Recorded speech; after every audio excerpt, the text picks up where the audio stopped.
వ్యక్తిగతమైన సమస్యలు కానీ వ్యక్తిగతమైన ఆరోగ్యపరమైన విషయాలు కానీ చాలా రహస్యంగా ఒక రకంగా చెప్పాలంటే చాలా ప్రైవేట్గా వారు మెయింటైన్ చేసినారు అధ్యక్ష. కానీ పబ్లిక్ పరంగా మాత్రం అంటే ఇందాక ముఖ్యమంత్రి గారు అదేవిధంగా శాసనసభ వ్యవహారాల మంత్రి గారు చెప్పినట్టు హైదరాబాద్ మహానగరంలో జుబ్లీహిల్స్ అంటేనే ఒక సంపన్నులు నివసించే ప్రాంతంగా పేరుంది అధ్యక్ష.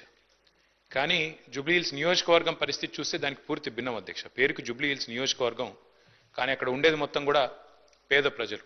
ఎందుకంటే పేరుకి జుబ్లీహిల్స్ నియోజకవర్గం అయినప్పటికీ అక్కడ ఉండేది బోరబండ, రేమత్ నగరు, షేక్పేట, ఎర్రగడ్డ, వెంగళరావు నగరు, ఈ రకంగా మొత్తంగా ఒక బస్తీలు స్లమ్స్తో కూడిన ఏరియా అధ్యక్ష.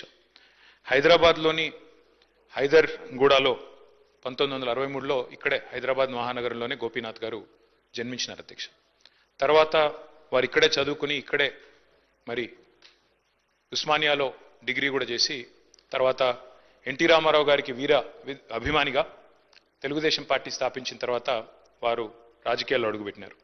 నాకు బాగా గుర్తుంది అధ్యక్ష, మేము చిన్నప్పుడు మన ఎమ్మెల్యేలకు ఇచ్చిన క్వార్టర్స్ ఏవైతే ఉన్నాయో బషీర్బాగ్లో అక్కడ మా కుటుంబం అంతా ఉండేది. పెద్దలు కేసీఆర్ గారు ఆనాడు శాసనసభ్యుడిగా ఉన్నప్పుడు మొట్టమొదటిసారి 85లో న్యూ ఎమ్మెల్యే క్వార్టర్స్లో నివాసం ఉండేది అధ్యక్ష. మేము కూడా అక్కడే ఉండేది. అక్కడ నుంచి బయటకు వచ్చి ప్రస్తుతం ఉన్న సెక్రటేరియట్ ముందుగా ఇప్పుడు ఎక్కడైతే అమరజ్యోతి ఉన్నదో అక్కడ మాకెప్పుడు ఒక కటౌట్ కనబడేది అధ్యక్ష. మొట్టమొదటి కటౌట్ బహుశా చాలా మంది హైదరాబాద్లో చూసింది అదే అయి ఉంటుంది.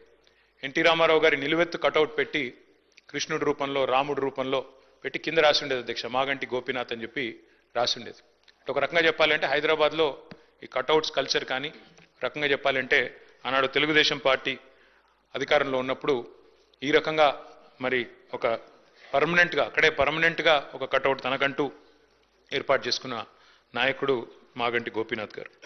వారు చాలా క్రియాశీలంగా ఉండేది అధ్యక్ష రాజకీయాలు. చిన్న స్థాయి నుంచి కూడా మరి మొదటి నుంచి కూడా చాలా క్రియాశీలంగా విద్యార్థి దశ నుంచి కూడా రాజకీయాల్లో ఉన్నారు. తెలుగు యువతలో పనిచేశారు. ఒక పార్టీ ఒక నాయకుడిని నమ్ముకుంటే చివరిదాకా వారు ఒకసారి ఎన్టీ రామారావు గారి నాయకత్వంలో నడిచారు. తర్వాత తెలుగుదేశం పార్టీ ఇక్కడి నుంచి మాయమైన తర్వాత వారు కేసీఆర్ గారితో కలిసి మరి కష్టం వచ్చినా నష్టం వచ్చినా మరి 2 సార్లు కేసీఆర్ గారి నాయకత్వంలో ఎమ్మెల్యేగా గెలిచి మొదటిసారి ఎన్టీ రామారావు గారి పార్టీ తెలుగుదేశం పార్టీలో 14లో ఆనాడు మరి గెలిచి తర్వాత మరి టీఆర్ఎస్ నుండి కూడా 2 సార్లు ఎమ్మెల్యే అయినారు అధ్యక్ష. ముఖ్యమంత్రి గారు చెప్పినట్టు హ్యాట్రిక్ కొట్టడం ఎమ్మెల్యేలకు అంత సులువు కాదు అధ్యక్ష. గోపీనాథ్ గారి గురించి ఒక మాట చెప్పాలంటే అధ్యక్ష, వారు చనిపోయిన రోజు నేను హరీష్ రావు గారు ఇద్దరం ఏఐజీ హాస్పిటల్ నుండి బయలుదేరి వాళ్ళ ఇంటి దగ్గరికి వెళ్ళి కొన్ని ఏర్పాట్లు చేద్దామని ముందు పోయినాం అధ్యక్ష. ఆ రోజు నిజంగా ఆశ్చర్యం అనిపించింది మాకు. చెప్తారు అధ్యక్ష, మన హైదరాబాద్లో సామెత చెప్తారు, ఊపర్ షేర్వాణి అందరు పరేషాని అని. అక్కడ పోయిన తర్వాత నేను హరీష్ రావు గారు నిజంగా ఆశ్చర్యానికి లోనేను. గోపీనాథ్ గారు ఉండే ఇల్లు ఒక మాదాపూర్ ఆ ప్రాంతంలో చాలా చిన్న ఇల్లు అధ్యక్ష. నాకు తెలిసి 250-300 గజాలు కూడా ఉంటుందో ఉండదో, చాలా చిన్న ఇల్లు. ఎన్నడూ కూడా గోపీనాథ్ గారు మాకు తను ఎప్పుడు కనబడ్డా ఇందాక మరి ప్రభుత్వం నుంచి చెప్పినట్టు ఎప్పుడు కూడా చాలా గుంభనంగా చాలా ఎప్పుడు కూడా ఎక్కడ కూడా తనకేమైనా ఇబ్బంది ఉన్నా చెప్పేవాడు కాదు అధ్యక్ష. అక్కడ పోయిన చూసిన తర్వాత వాళ్ళ 3 పిల్లలు అక్షర, దిశిర, వాత్సల్య 3 పిల్లలు అధ్యక్ష. ఇంకా చిన్న పిల్లలు 20, 21, 22 ఏళ్ళు ఉంటాయి. ఎవరు కూడా ఇంకా పెళ్ళి అవ్వలేదు, సెటిల్ అవ్వలేదు. వాళ్ళని చూసి బాధపడ్డాం. తర్వాత ఇల్లు చూసి కూడా బాధపడ్డాం, ఇట్లా ఉన్నారా ఈయన ఇన్ని రోజుల్లో. ఎందుకంటే ఎప్పుడు ఏ ఫంక్షన్ వచ్చినా బాగా లావిష్గా ఖర్చు పెట్టేటోడు అధ్యక్ష. ఊపర్ షేర్వాణి అందరు పరేషాన్ ఎందుకన్నా అంటే ఎక్కడ కూడా ఏంటంటే తెలియనియలే మాకు ఈ కష్టం ఉందని కానీ ఇంకోటని కానీ. తెలంగాణ ప్రభుత్వం ఆనాడు బతుకమ్మ చీరలు అనే కార్యక్రమం మనం 2016-17లో ప్రారంభించినాం అధ్యక్ష. కానీ అంతకంటే ముందే గోపీనాథ్ గారు తన కాన్స్టిట్యున్సీలో బతుకమ్మకి చీర పెట్టే ఒక సంస్కృతిని కూడా తీసుకొచ్చింది గోపీనాథ్ గారు అధ్యక్ష. మనందరం గోపీనాథ్ అని ఇక్కడ పిలుస్తాం కానీ ఆయన మొత్తం కాన్స్టిట్యున్సీలో మాత్రం గోపన్నగానే పిలుచుకుంటారు. ఎక్కడ పోయినా ఏ డివిజన్ పోయినా గోపన్న అని మాట్లాడతారు. ప్రజల్లో నిత్యం మమైకమయ్యే వ్యక్తి అధ్యక్ష. ఒక చిన్న ఎగ్జాంపుల్ నేను మీకు చెప్తాను. రేమత్ నగర్ డివిజన్లో ఎస్పీఆర్ కాలనీ అనుకుంటా, ఎస్పీఆర్ హిల్స్ ఏదో ఉంటుంది అధ్యక్ష అక్కడ పేరు. అక్కడ ఒక 5 ఎకరాల స్థలం ఉండేది అధ్యక్ష. ఒక క్వారీ ఉండేది. ఆ క్వారీ మొత్తం అయిపోయింది, దాని క్వారీ అంతా కూడా ఎక్స్కవేషన్ అయిపోయింది. అక్కడ కబ్జా పెట్టడానికి చుట్టూ బస్తీలు అవి ఉన్నాయి. అక్కడ కొంతమంది కబ్జా పెట్టడానికి ప్రయత్నం చేస్తూ ఉన్నారు లోకల్ వాళ్ళు కొంతమంది ఎవరు. గోపీనాథ్ గారు పట్టుబట్టి ఆనాడు ప్రభుత్వంలో ఉన్న మా అందరిని కూడా తీసుకెళ్లి ఆ ప్లేస్ చూపెట్టి అక్కడ ఒక మంచి పిల్లలు ఆడుకునే ఒక గ్రౌండ్, అదేవిధంగా అక్కడ కమ్యూనిటీ అంతా గ్యాదర్ అయ్యి చేసుకునే కార్యక్రమాలు చేయాలని చెప్పి పట్టుబట్టి దాన్ని ఒక గ్రౌండ్గా తీర్చిదిద్ది అక్కడ బతుకమ్మ వేడుకలు కానీ అట్లాగే రంజాన్ అప్పుడు అక్కడ కార్యక్రమాలు చేయడమే కానీ క్రిస్మస్ వేడుకలు చేయడం కానీ ఇవన్నీ కూడా చాలా జాగ్రత్తగా చేసేటాడు అధ్యక్ష. దాంతోపాటు అధ్యక్ష వారు మరి బతికినంత కాలం ఒక మాస్ లీడర్గా ప్రజల మధ్యనే ఉంటూ ఎప్పటికప్పుడు డైనమిక్గా తిరుగుతూ అర్ధరాత్రి సమస్య వచ్చినా అపరాత్రి సమస్య వచ్చినా అధికారులను వెంటనే సంప్రదించి పనులు చేసి పెట్టే ఒక మంచి మనస్తత్వం ఉన్న నాయకుడు అధ్యక్ష. మరి గోపీనాథ్ గారి మరణం, ఎందుకంటే మా నగర పార్టీ అధ్యక్షుడు కూడా వారు, దాంతోపాటు కేసీఆర్ గారికి మరి నమ్మిన విధేయుడిగా ఎన్ని ఒత్తిళ్లు వచ్చినా మరి ఒక నమ్మిన విధేయుడిగా మరి పార్టీలో 2 సార్లు గెలిచిన తర్వాత అదే పద్ధతుల్లో కొనసాగారు అధ్యక్ష. వారి మరణం మా పార్టీకి, అట్లాగే వారి కుటుంబం, వారి శ్రీమతి సునీత గారికి, అట్లాగే వారి పిల్లలకి, వారి తల్లి గారికి, వారి కుటుంబ సభ్యులందరికీ, వారి బ్రదర్కి అందరికీ కూడా తీరని లోటు అధ్యక్ష. దాంతోపాటు జూబ్లీ హిల్స్ నియోజకవర్గంలో తనదైన చిరస్మరణీయమైన ముద్ర ఏదైతే గోపీనాథ్ గారు వేసుకున్నారో తప్పకుండా ఆ నియోజకవర్గానికి కూడా ఇది తీరని లోటు. ఈ దుఃఖ సమయంలో వారి కుటుంబం తరపున మా పార్టీ పూర్తి స్థాయిలో అండగా ఉంటుంది అధ్యక్ష.